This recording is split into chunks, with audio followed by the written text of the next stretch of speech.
What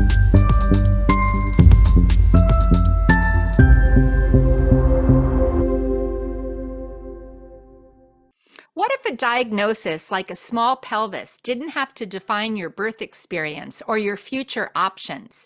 In today's episode, my guest, Aly McClain, a nurse, is sharing her empowering journey from a challenging diagnosis to an orgasmic birth.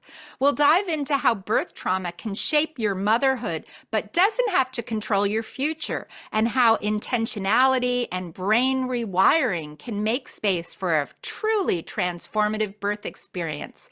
Plus, we'll explore how fear can be a liar. You don't have to accept a diagnosis that doesn't serve your best interest. Join us for a powerful conversation filled with inspiration and new possibilities. Hi, I'm Debra Pascali-Bonaro, founder and director of Orgasmic Birth and host of the Orgasmic Birth Podcast. My guest today, Aly McClain, is a dedicated advocate for empowering first-time home birth mothers to embrace the beauty and serenity of home birth. As host of the Peaceful Homebirth Podcast, a registered nurse and home birth coach, Aly combines her passion for holistic health, mindset techniques, and practical wisdom to guide expectant mothers through every step of their journey to a peaceful and empowering birth experience. Welcome, Aly. Thank you so much for having me. I'm really excited for this conversation today.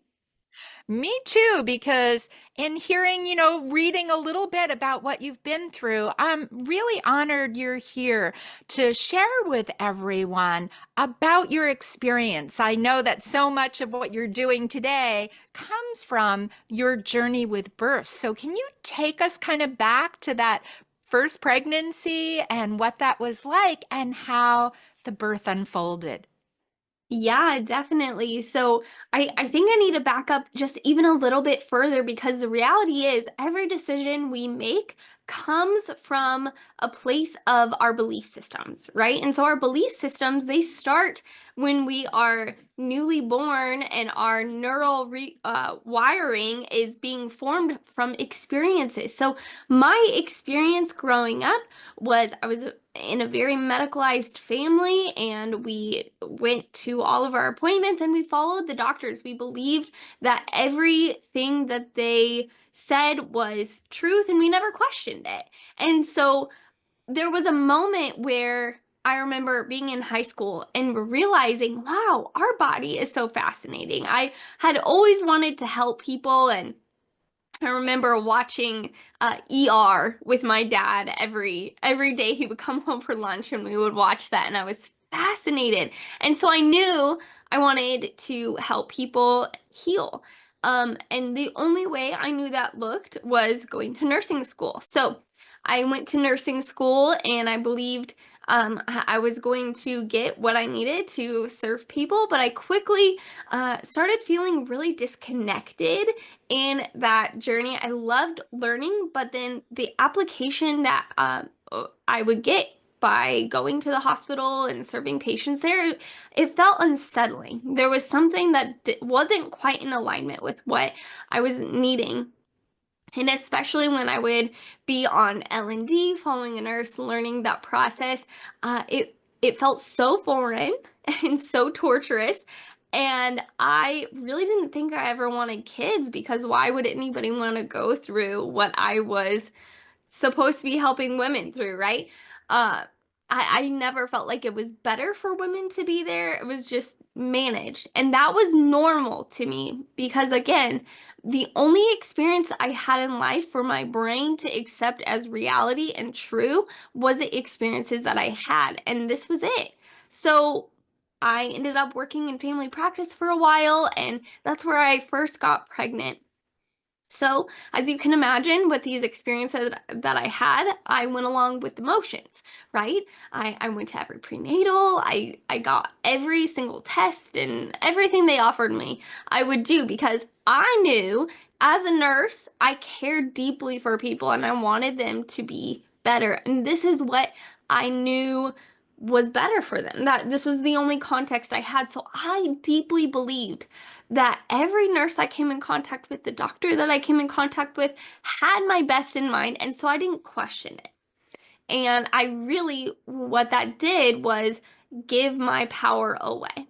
Every decision making choice I had, it was given to someone else because I trusted that they knew better than I did. So they they took care of me as best as they knew how. But halfway through my pregnancy, I was diagnosed with IUGR, which is intrauterine growth restriction. Um, and it was at that moment I could start seeing the shift towards, okay, now you have to get ultrasounds even more often. And honestly, I didn't mind it because I got to see my baby, and I had no idea that what I was really doing was trusting technology over my intuition, and how that would actually impact my postpartum experience. And I tell all of my clients this is that the decisions that you make during pregnancy and your birth, they carry on with you into postpartum and into motherhood. And the way that we experience that can really make it a huge impact on that. So I was also diagnosed with having a breech baby, and then she would flip, and she would flip every single week. So there was lots of conversations um about C-sections starting around 34 weeks.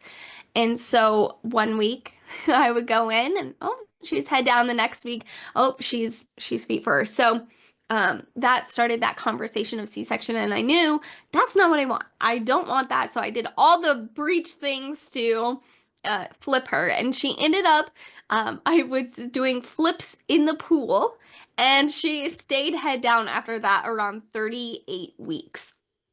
I had gone in for the typical cervical check. Shortly after that, my water ended up breaking, and I experienced PROM, so premature rupture of membranes. I was not in labor, but immediately I went to the hospital, and I experienced what you would call the cascade of interventions. They got me started right away on Pitocin. This was a day before Easter. And so everybody was ready to go, and they kicked up my Pitocin extremely high, really, really fast. It sent her into distress, and they gave me a shot to stop the contractions so that her heart rate would come back up. They performed that resuscitation on her, turned me on my side, and I remember the doctor coming in. This was the first time I saw her my whole labor. I was there about 18 hours. And she had come in and said, well, if this happens again, then we will have to do a C-section. And I was thinking, well, it won't happen again. There's no, like, I don't want it to happen again so bad that I'm trying to will myself into this is not going to happen. She walked out 5 minutes later, it happened again. And it felt like I was a passenger on this train that was going to hell. Like, it was so scary, and I was terrified. I was out of control. And I remember there was a godsend of a nurse who just was right here next to my face trying to calm me down, like, it's okay, we want to take care of your baby, you're gonna be okay. And she was really that calm piece that I needed in that moment. However, I still, was so traumatized from it. It was almost like an out of body experience when I was at the OR. I didn't know the gender. And so when they took her from me, and they said, it's a girl. And I had convinced myself my whole pregnancy it was a boy. So I, in that moment, had so much trauma from the feelings of being out of control, the feelings of being separated from my body, like with the epidural. I wasn't able to feel anything. I couldn't move. And it was very it was just a very scary experience, and I felt very alone. So I didn't get to hold her for about 2 hours. Her blood sugar was low. She was a 5-pound, 10-ounce baby, super tiny. And they kept her in a warmer, and they kept checking her blood sugar. So it took about 2 hours for me to really hold her, skin to skin, and nurse her. And that again just solidified the separation, the lack of bonding that I had as a consequence of this delivery. So for the first 2 weeks, I was very confused. I was like, I had a birth plan, but in nursing school, when I was following a nurse around, we had an experience where the mom gave the nurse her birth plan, and we walked into the nursery. She tossed the birth plan to the side and was like, "Oh, we don't look at those anyways." And so, again, that experience solidified in me this belief that birth plans are pointless and that nobody looks at them anyway. So I wrote it out, but I didn't hand it to anybody. And I wasn't confident enough in myself to stand up and say, this is actually what I want. And decisions have consequences. And so my consequence was this traumatic delivery. And I'm not saying I deserve that. I don't think any woman deserves that. But the reality is, our beliefs dictate our actions, and every action does have an outcome. And so we have to be really logical and also really thinking through what could come from this decision. And now that I've been working with people for almost a decade now, it's so interesting that I can actually see, okay, that decision most likely is going to end up there. And you can almost name it a mile away. Like, they tell you what they're planning on doing. I was like, it's so predictable. And yet that is something we're being constantly told is, well, birth is unpredictable. You can never plan it. I'm like, no, birth is very predictable. It was designed to work in a specific way. And when you have a specific environment, things happen pretty predictably. So that was an interesting learning experience for me. But basically, I felt very not bonded with my baby. I didn't tell her I loved her for about the first 2 weeks. I didn't really believe she was mine, and it was extremely traumatic. So at 2 weeks postpartum, you go in to have them check your stitches, and I was curious. It's like, why did this have to happen? Right? And the thing that changed my life, okay, was this doctor did not remember why she cut me open 2 weeks prior. She had no memory, had to step out of the room, get my chart, and come back in. And she told me in that moment, well, we wouldn't have known this when you were in labor, but when I cut you open, your pelvis is really small. And that's why your baby wouldn't come out. Mind you, this is why it's so important when you're processing your birth. And I love processing births with women because there's so many connections that are made that you find so much freedom in. The freedom came for me when I read my medical records and it said I only got to 4 centimeters dilated. I was not even close to having a baby near my pelvis to have difficulty coming out, right? And so she was still very high up in my uterus. That was not the issue. However, I didn't know that until a little bit later on, and so all I could go off of was, in my gut, that does not feel right. Like, there's something about this that feels off. The fact that she couldn't even remember why an emergency C-section had to happen was confusing to me, and it made me question. And I'm so thankful that I started to question. In that moment, things started to change for me, and I started to realize, if you want to be the one in control, you be the one asking the right questions at the right time. And so now, teaching women how to ask the right questions is extremely powerful and life-changing for many women. So that was a year of learning. I learned what a doula was, I learned what a VBAC was, and this started my journey in birth work. So I knew I wanted to become a doula, and I remember driving home from my appointment at 2 weeks, looking at my husband and saying, that will never happen again. Like, I don't believe that's true, and I want to have a home birth. And he's just like, okay, you are broken right now. So you don't know what you're talking about. But I do believe that there is power in declaring with your words something an intention, because from that moment on, my brain was looking for every single option out there to help me get to the outcome that I had just declared with my mouth. And so that I started just absorbing any information I could get, including orgasmic birth. And that was so life-changing to me. And I also, during that time, was really looking into starting an online business. So in doing that, I learned about neuropsychology and the neuroplasticity, how your brain can literally rewire itself. And so I started applying that to my own preparation for birth work.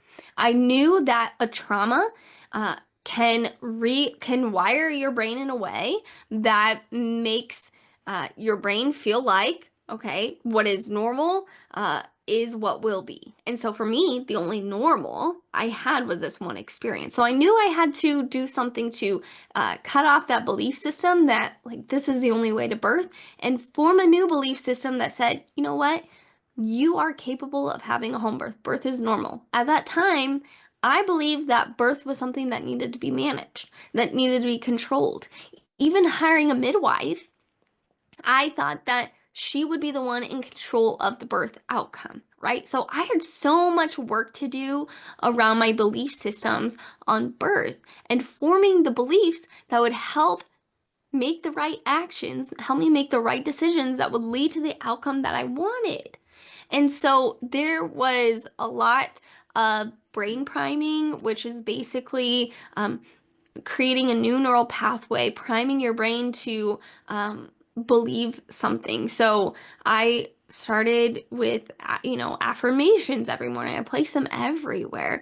I would spend a couple of minutes alone just dreaming about the birth. And it was almost an all-consuming thing, but it had to be because my brain was so far away from birth is normal and birth works, that I needed a full reset. And so it took a ton of intention and a ton of time, but I'm really thankful I went through that because I experienced the most beautiful orgasmic birth possible with that baby. And uh it just keeps getting better, but because my brain was onto like I was setting that intention of this is my dream, this is what I want, and I would just think about it, and then I would allow my brain to come up with bring to the conscious mind from the subconscious, bring to the conscious mind every thought that would come in. If that thought was not true, was not helpful, I would write it down and I would say, nope, delete. Like, I'm not gonna be thinking about this. I'm gonna replace it with things that are good, right, true, pure, lovely, noble, anything of praise. I am going to think about those things. And so this practice that I did daily really helped me align myself with the normal physiological design of birth. And I ended up having a dream in the middle of the night of my birth experience, and I didn't know the gender again, and that was something too where I know a lot of people, they can associate like not knowing the gender with their first traumatic birth. They're like, okay, well that was traumatic, so I'm gonna like know my gender for this one, and that will somehow prevent my traumatic birth from happening. But those decisions, you see, they're not like connected. So I had to prove to myself that I did make some good decisions with my last baby. It's okay that I didn't know her gender. It's okay that I dissociated. It had nothing to do with causing the trauma. So I'm, again, this is my deepest heart's desire, is to be so surprised at the gender and just be so excited about it at birth. So I had this dream of me being in the pool, and I was laying back in the pool, and I bring the baby up, and she's kind of wrapped in a towel or a blanket, and I lift it up and I see it's a girl, and then I see her name above the baby, and I'm like, oh my gosh, this is so crazy. Anyways, I wrote it down and I looked up the meaning, and it means moonlight, and that was really significant to me at that time. And so And I had never seen it before, this name in this way. So, anyways, I kept that kind of close to my heart. I wrote it down because I was like, if this happened, this is, a really amazing miracle. Um, well, I had an anatomy scan. We'll go back to that. I had an anatomy scan at 18 weeks, and I was diagnosed with placenta previa. So in this time, I could have chose, again, this is where your beliefs and your actions can really, there's oftentimes a fork in the road, right? When you set an intention, most of the time there is a disruption that comes. And so the disruption from the intention of home birth for me was a diagnosis of placenta previa, which for your listeners, that's when the placenta is covering a part of your cervix. So mine was partial. It was not covering all of the cervix. It was covering a little bit of it, but enough where it would be dangerous to deliver vaginally. And so they started talking about, again, going through, getting all of the scans once a month and going back to the doctor. I was doing co-care at this point, so I hired a home birth midwife as well. And she she was just an amazing, grounded, wise woman. She had delivered, I think, 2,000 babies at this point. She was in her 80s, or I think she was in her 70s at this point. Um, and I remember leaving that appointment with feeling distraught. I felt sick to my stomach. I was mourning because in that moment, I thought, I'm going to have to give up my dream of home birth. I'm going to have to go back and be re-traumatized with this C-section. I'm going to be in this system again that I believed was so harmful to me the first time. And I was mourning at 18 weeks. I didn't know at that point that 90% of previous moved by 34 weeks. But I had to mourn.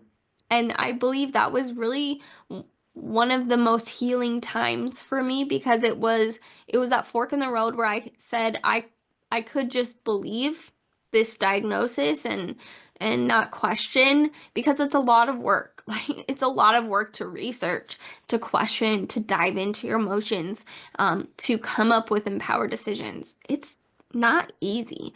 Instead, I called my midwife and I explained to her what had happened, and she said the most profound thing that has changed my life, and I still to this day use it in my daily life when it comes to decision making. She said, "Aly, I never make decisions out of fear."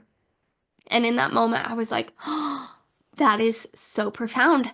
If I was to just run to the doctor and keep getting ultrasounds to, for what? For what reason would I be getting all of these ultrasounds? That would be a decision I would be making out of fear. And so in that moment, I had to decide, okay, I'm gonna have to sit in the discomfort of not knowing. And I still made it an informed decision for me. I wanted to know where the placenta was at.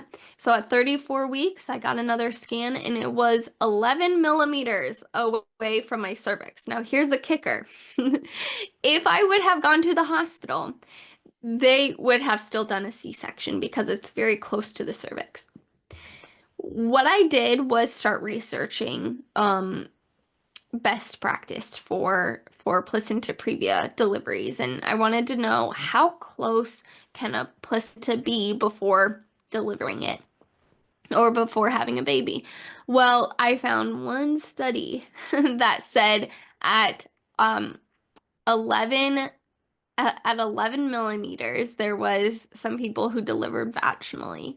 And so I was like, oh my word, like I'm right on the cutoff here.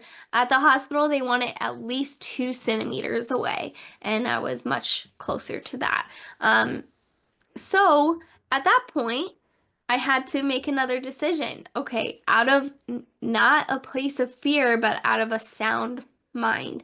And so I had to take all the information. I had to sit with my emotions. I had to get counsel from many people. And then I had to ultimately take radical responsibility on myself and say, okay, this is my decision to make. What I came up with was I'm going to labor, and if we see any problems during the labor, I will transfer. And at that point, I will have known that the C-section is 100% medically necessary. I believed what was so traumatic about my first C-section was that it was not necessary. It was caused by something outside of myself. It was caused by somebody else, somebody that was supposed to be my caregiver. And instead, I went with their agenda. And I'm sure she really enjoyed her Easter dinner while I was in the hospital that day. But this time was different. And I knew it's not necessarily the outcome. Like, if I had to have a C-section, it would not be ideal. It would not be my dream. However, I will have known I didn't make any decisions out of fear. I will have known that I was the one in control of every decision. And I would have known that it was 100% necessary. And that to me was enough to really not fear the outcome. So I went into labor, and let me tell you, I I enjoyed every single stinking minute of that birth. It was Love it. halfway through that birth, there's a picture of me looking up. I'm in the pool, and I was looking up at my friends like, this is fun. And at that moment I was in active labor. Um, and I was just smiling. I was beaming because it was a challenge. It was not easy. It was challenging. It was intense, but it was like I was in such a flow, and I had believed so much that birth was normal. Like, I had rewired my brain to the point that there was no fear present. I was just riding the waves as it came, knowing that my body was designed to do this, knowing that women for generations before me, all the way back to the beginning of time, that they had been doing the same thing, that I was made for this. And that was transformational. And I can confidently say that that birth was 99% pain-free. And um and orgasmic, truly. It was amazing. And I remember pulling her up to my chest and putting her on my chest after 26 hours of labor and 2.5 hours of pushing, and thinking, I did it. Like, my first thought, actually, I do have a video of me saying, I did it! Because you just get the rush of hormones, and you believe. It was like intention I had set out here. When it actually happened, it is such a confidence builder for if I could go through something so hard and do it and follow through, I can be a mother to this child. And I can do anything I put my mind to. That is when my life changed, where I was like, no longer am I going to come and live my life from a place of victimhood, from a place of everything happens to me. It's like, no, I am going to live my life from a place of empowerment. If I could do this, I can do anything I set my mind to. And so birth matters. Birth matters not just for that day, not just for the baby, not just for your health, but birth matters for how you live your entire life. And when I checked her gender, I said, it's a girl. So I was just like, the dream that I had came true, and we named her that name. And it was the culmination of all this hard work of rewiring my brain. And I want to say this too. I had amazing people by my side throughout this process. Well, I didn't tell anybody what I was home birthing because I needed to protect my space so much. I knew that I wouldn't have the support of my family, of my coworkers during that time. So I kept it very silent, but my birth team was so amazing. My husband was so amazing. And so I don't believe that this should be done by yourself. I had a ton of support. But when my first baby was born, she was 5 pounds, 10 ounces. I was told, you have too small of a pelvis. Well, this baby was born at 6 pounds, 11 ounces, over a pound bigger than her sister. And so there was nothing wrong with my body. And I just go back to Ina May Gaskin's quote where she says, your body's not a lemon. And I held on to that. My body was not broken. And so that in that moment, it was proven to me that my body wasn't broken and that your brain is powerful. It's a tool. Now, I'm not one to believe in manifestation, but I do believe that your brain was given to you as a gift and that it is wired to keep you safe. And we can wire it in a way to um, be in alignment with our design. And we were designed to birth. As women, it is the most powerful, amazing, life-changing thing you can go through. And so I believe every investment of time, of money, of, reading the books and taking the courses and all the things is worth it because it's not just about that day. It really does. It has impacted my entire life. And so Oh, wow, Aly, just so many emotions. Your story is so powerful. And I couldn't agree with you more how our beliefs and impact our decisions and that ability to rewire and hearing your journey, your healing, and your orgasmic birth coming all together. Just wow, so many lessons for everybody that's listening.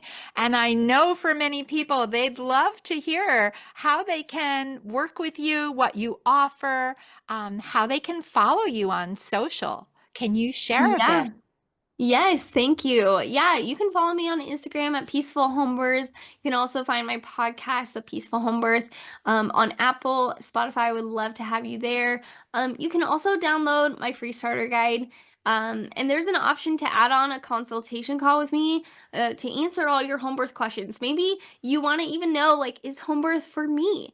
I would love to talk you through that. And one thing I love to do with women is kind of map out their decisions. Sometimes it's helpful to have a sounding board and then to see it mapped out. Like if I make this decision, what can happen from there, right?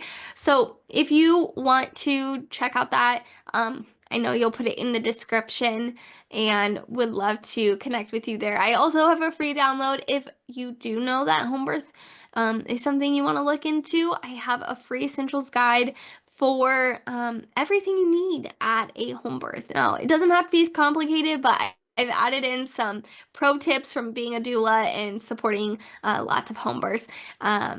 It's a fun little freebie that you can get, and I'll send that.